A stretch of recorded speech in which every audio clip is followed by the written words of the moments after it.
তার জন্য পয়গম্বরের সহ আমাদের 70,000 লোকের দরখাস্ত কবুল হলো না।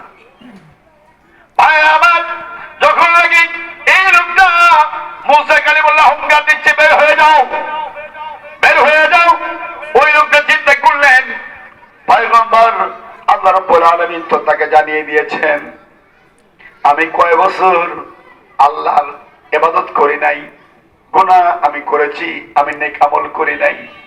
আমার আল্লাহ আমরা কয়জন অপরাধীর কারণে আল্লাহ রাব্বুল আলামিন দোয়া কবুল করে নাই, তাও তো জানিয়ে দিয়েছে। একজন জোরে কর ঠিক কিনা?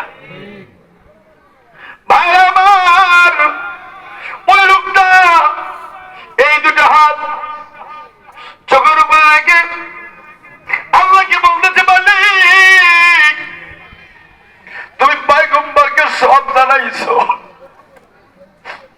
আমি কয় বছর আমি ইবাদত করি নাই, নেক আমল করি নাই, 40 বছর করি নাই, তুমি তাও জানাইছো।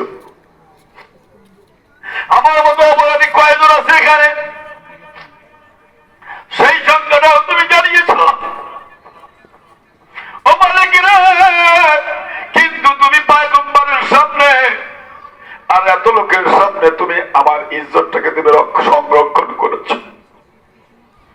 তুমি ইচ্ছা করলে পয়গম্বরকে তুমি জানাই দিতে পারতা।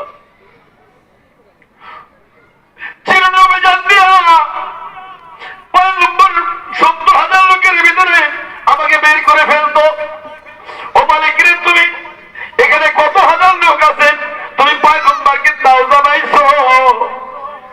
আর আমি কত বছর অপরাধ করেছি, তুমি তাও জানাইছো। আমার মতো অপরাধী ব্যক্তি কয়জন, তুমি তাও তো জানাইছো।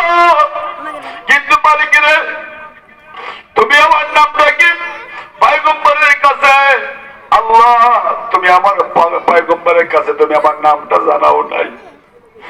আমি যদি অপরাধী, তারপরে তুমি আমার ইজ্জতটাকে তুমি আমাকে সংরক্ষণ করেছো, আমাকে তুমি অপমান করো নাই। ও মালিক রে, তোমার কাছে আমি এই মুহূর্তে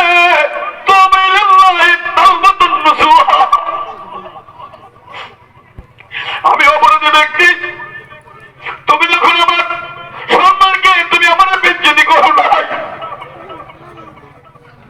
আমি যদি অপরাধী ব্যক্তি, আমার ইজ্জতটাকে তুমি সংরক্ষণ করেছ, আমার নামটাকে তুমি গোপন রেখেছো মালিক।